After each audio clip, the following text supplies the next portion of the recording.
우리 이제 인체적으로는 어떤 죽음에 임박했을 때라든지 아니면 극도로 내가 세약하거나 그랬을 때는 이제 마약 성분이죠. 엔돌핀 같은 게 분비가 돼서 결국은 이제 하나의 보상작용인 거죠. 그 통증을 잊게 하기 위한 거기 때문에. 근데 그게 뭐 체험하신 분들 입장에서는 뭐 아주 천국 같은 경험이었다. 그런 얘기를 많이 하시니까. 당신은 이렇게 죽을 것이다. 백승철 작가님과 함께하고 있습니다. 네. 네. 저희가 괜히 고품격 네. 복수방송이 된 것 같아서 네. 개인적으로 뿌듯합니다. 죽음에 대해 이야기할 수 있는 인문학 방송이 돼가고 있어요. 네. 이거 좀 여담이긴 한데요. 네. 피부과를 선택하시는 게 있었나요, 목적이? 이유가 예. 좀 솔직하게 말씀을 드리면은 네.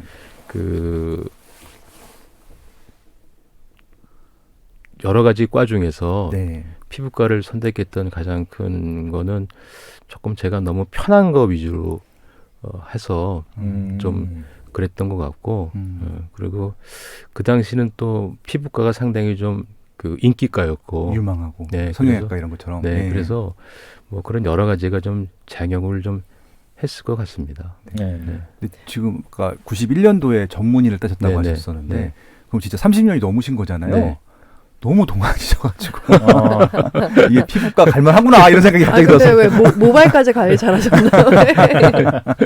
감사합니다. 그러니까 네. 막 책에도 네. 아버지의 검버섯을 맞아요. 없애드릴 네. 수는 네. 있었지만 뭔가 아버지의 그 신체에 일어나는 병의 네. 그런 노안까지는 네. 다룰 수 없었다 이런 네. 안타까운 말씀도 하셨는데 네. 네. 그게 저는- 중요하신 분도 많은 것 같아요. 겉에 이 모습이. 아내 저 노안은 아내분의 얼굴도 너무 궁금해요. 네. 얼마나 젊게 사실지. 네. 네. 네. 저희가 일부에서 죽음에 대한 이야기들을 좀 했는데 물리적인 죽음, 네. 어떤 생물학적인 죽음 얘기를 했는데요. 요즘 최근에 좀 유행하는 그 넷플릭스 드라마 중에 지옥이라는 네. 드라마가 있잖아요. 네. 거기서도 이제 죽음에 대해서 보여주잖아요. 네.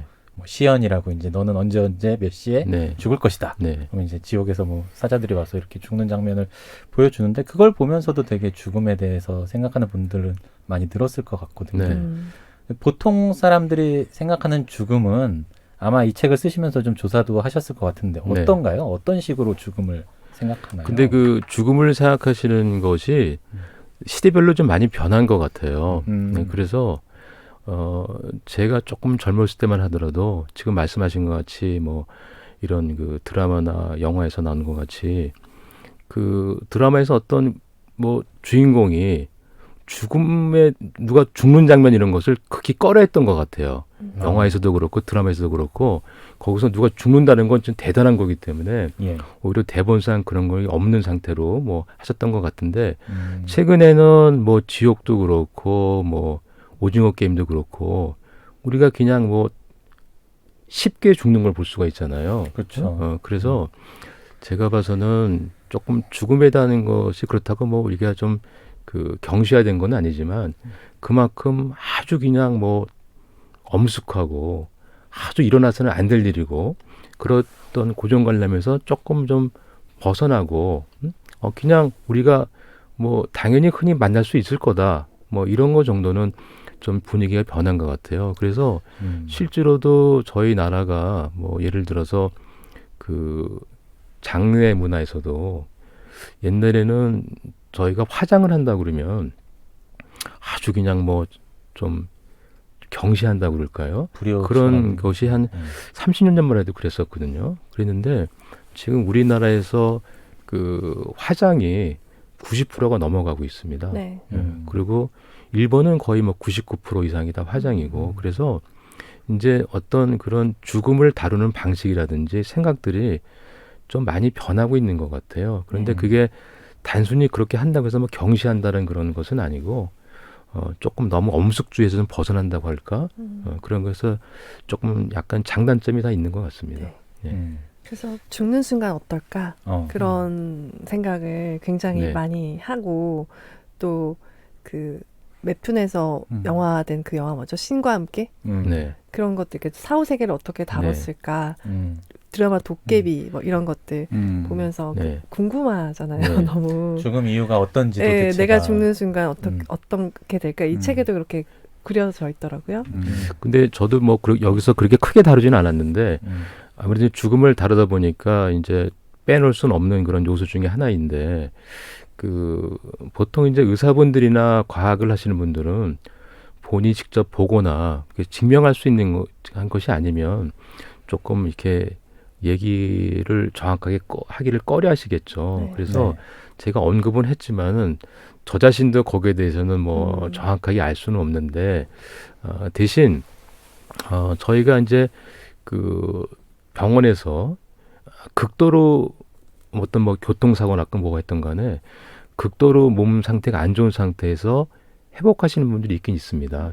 젊은 분 중에서 네. 교통사고나 이런 걸로 해서 저분은 저 정도면 돌아가시겠다 했는데도 살아신 분이 계시거든요. 그래서 그런 분들 얘기를 조금씩 이렇게 종합해 보면은 그게 꼭 사후 세계는 아니더라도 우리 이제 인체적으로는 어떤 죽음에 임박했을 때라든지 아니면 극도로 내가 쇠약하거나 그랬을 때는 이제 마약 성분이죠. 엔돌핀 같은 게 분비가 돼서 결국은 이제 하나의 보상작용인 거죠. 그 통증을 잊게 하기 위한 거기 때문에. 근데 그게 체험하신 분들 입장에서는 아주 천국 같은 경험이었다. 그런 얘기를 많이 하시니까 저도 경험을 안 해봤지만은 그래서 제가 드리고 싶은 거는 우리가 보통 이제 옆에 계신 분이 어떤 죽음에 가까우시면 좀 마음이 안쓰럽잖아요. 그리고 혹시 너무 고통스럽지 않을까 생각하시는데 100%는 아니지만 여러 가지 통계나 이런 그런 그걸 다 종합해 보면은 죽음의 순간이 고통스럽지 않도록 다 이렇게 세팅이 되어 있다. 우리 인체는. 그러니까 그렇게 너무 걱정하지는 않아도 되지 않을까 하는 네. 생각을 해봅니다. 그리고 사후 세계에 대한 거는 언제나 관심이 있는 건데 제가 봐서는 있다 없다를 논하는 것이 별로 의미가 없을 것 같아요. 맞아요. 왜냐하면 없다고 그럴 수도 없고 또 있다고 그럴 수도 없는 건데 또 논하지 않으면 재미거리가 없어지니까 저는 언제든지 그냥 우리가 이렇게 웃으면서 흥미있게 다뤄볼 내용인 것 같고 그거를 포커스를 그런 쪽으로 맞춰야지 야 이게 진짜 있냐 없냐 이런 데에만 너 포커스를 맞춰봤자 그거는 그렇게 크게 답이 없는 거라서 의미가 좀 적지 않을까 생각합니다. 네. 겪어본 사람이 없으니까. 그렇죠. 경험담을 얘기해줄 사람이 아무도 없으니까. 네. 작가님의 가족분들과는 네. 나는 이렇게 이제 죽음에 임박했을 때 이렇게 하고 싶어 이런 네. 얘기들을 나누셨나요? 이제 제가 이제 제 아버님 같은 경우를 보면은 제가 말씀드린 아버님이 투병생활을 좀 오래 하셨거든요. 오래 하셨는데 돌아가고 나시고 생각해 보니까 별로 거기에 대한 대화를 거의 안 했어요. 제가 그래서 나중에 제가 돌이켜 생각해 보니까 이런 기분이 들더라고요. 예를 들어서 저하고 아버님하고 둘이서 이제 식사를 하러 중국 요리 식당에 갔는데 갔으면 이제 아버님한테 아버님 짜장면이 드시고 싶으세요? 짬뽕이 드시고 싶으세요? 여쭤봐야 되잖아요. 그런데 제가 그냥 앉자마자 짜장면 두 그릇 이렇게 시켜버린 것 같은 느낌이 드는 거예요. 그러니까 야 나는 왜 아버님한테 그런 걸 한 번도 여쭤보진 않았을까? 왜냐하면 아버님이 여러 가지 그야말로 한장할 수 있는 모든 그런 의료적인 그런 걸 다 하셨거든요.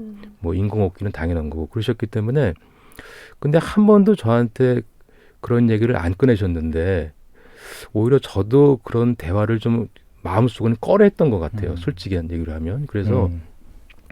그래서 많이 좀 지금도 죄스러운 생각이 좀 있고 해서 제가 봐서는 그런 의미에서 앞으로는 이제 저도 또 마찬가지로 그런 시기가 돌아올 거기 때문에 그래서 저는 그렇게 못했지만은 그래서 책으로 통해서 이제 아버님하고 말씀을 드렸던 거고 저 같으면 이제 저는 제 아이들하고는 허심탄회하게 얘기를 할 수 있을 것 같아요. 거기에 대해서. 그래서 아마 그런 분위기를 조성하는 것이 좋을 것 같다는 생각을 하고 있고요. 그리고 제가 이제 그 책을 쓰고 나서 이 독자분들이 이제 보낸 그런 글 중에서 이제 어떤 분이 보내주셨는데 아버님 임종순간에 옆에 앉아 계셨는데 너무 그냥 그렁그렁 하시면서 너무 괴로워하셔가지고 그 순간 자기가 너무 마음이 아팠다. 그리고 아버님을 생각하면 항상 그 임종순간에 그 순간이 생각이 나서 너무 괴로웠는데 이제 제 책에 이제 그런 내용이 있어요. 그게 이제 그 후두 덮개가 이제 이상이 생겨서 이제 침 같은 것이 기도로 넘어가서 그렁그렁 하는 소리가 나지만은 환자 자신은 절대 그게 고통스러운 순간이 아니다. 보기와 달리 그런 내용을 적었는데 그 내용을 보고 너무 안심이 됐다는 거예요. 본인이. 그게 네. 그 아버님이 보시는 거 같이 이렇게 괴로운 순간이 아니었구나. 그래서 본인이 너무 마음이 놓였다 그러면서 그래서 자기가 이제 자기 아이들한테는 내가 나중에 임종 순간에 이런 과정이 나오더라도 너희들은 절대 걱정하지 말아라. 내가 괴로운 순간이 아니니까 그런 얘기를 하셨다고 하더라고요. 그래서 그렇다 그러면 제가 좀 이 책을 쓴 그런 그 순기능이 있겠구나 하는 생각을 좀 하게 됐습니다. 그래서 네. 그 이제까지는 저희가 사실 유기적으로 그런 대화를 좀 허심탄회하게 나눈다는 것이 좀 불경스러운 그런 분위기가 있었지만은 앞으로 이제 다골 세대에서는 뭐 하나의 대화의 주제로서 근데 좀 꺼리낌 없이 할 수 있는 그런 그 시기가 되지 않았나 하는 생각을 좀 개인적으로 해봅니다. 네. 예.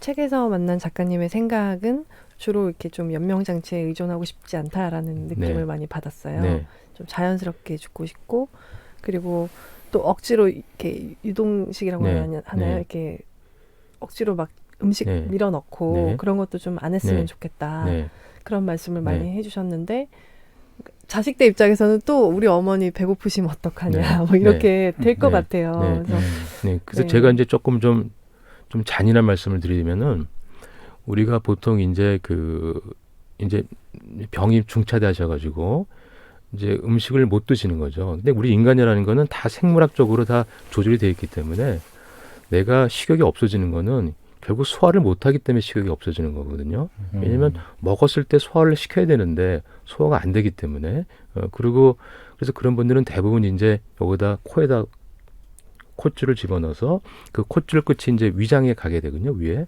그럼 여기다 이제 그 음식을 씹을 수는 없으니까 유동식이라고 그래서 이제 묽은 거를 이렇게 집어넣으시면 이게 이렇게 통해서 결국은 이제 뭐 소변 같으면 또 소변줄을 끼니까 글로 소변이 나오고 또 이제 뭐 기저귀를 차고 계시니까 대변을 보시겠죠. 그렇지만은 그래서 조금 잔인한 얘기 같지만은 이제 보통 그런 경우에는 어떤 경우에는 우리가 보통 인간이라고 한문으로 표시하잖아요. 그래서 인간의 간자를 우리가 튜브 간 있잖아요. 간으로 표기하는 경우도 있어요. 그래서 그거는 뭐 그냥 인간이 일로 넣어서 그냥 일로 나오는 거니까 아무런 의미가 없다는 분들 계시거든요. 그래서 제가 말씀드리고 싶은 거는 그 사전연명 의료 그 의향소에도 그런 게 저희 나라는 빠져 있어요. 그 음식을 주는 거에 대한 것이.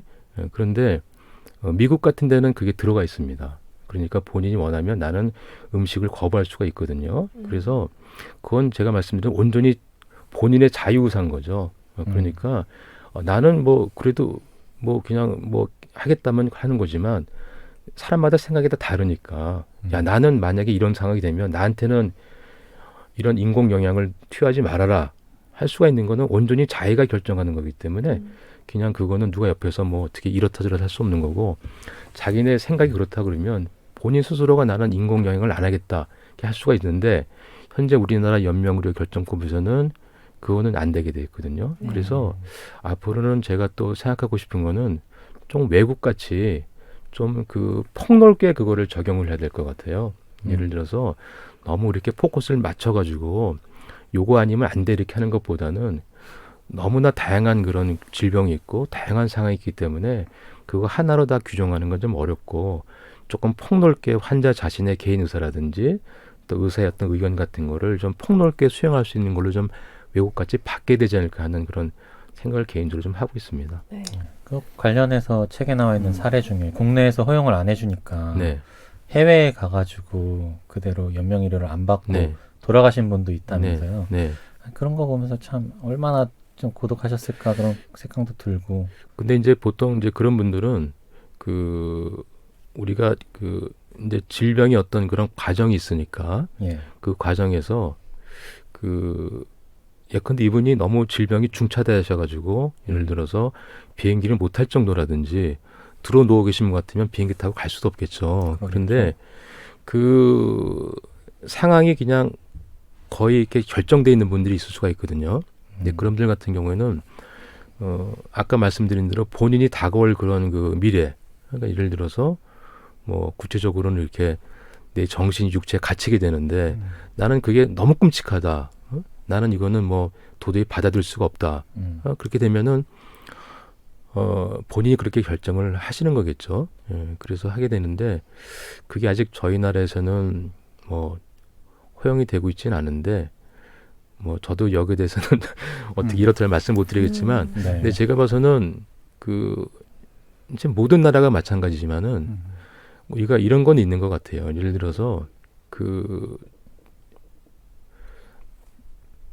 개인의 의사나 개인 의사가 결정을 하는 것이 어느 정도까지 허용이 될 것이냐 하는 부분이 있는데 예를 들어서 이 사람이 그러면은 내가 억지로 나는 너무 이게 이 순간이 싫은데 이거를 유지함으로써 나의 인간성이나 인간 존엄성이 지켜질 것인가 하면 그건 아닐 수가 있는 거거든요. 그리고 그 사람의 인간성이나 어떤 존엄성 같은 거를 정부나 사회에서 지켜주지 못하잖아요. 그 개개인의. 네. 그렇다 그러면 본인 스스로의 결정 같은 것을 무조건 안 되는 걸로 하는 것도 조금은 이제 좀 바뀌어야 된다는 그런 움직임은 뭐 저희 나라뿐만이 아니고 전 세계적으로 다 있는 것 같아요. 네. 혹시 유서 써보신 적 있으세요? 네?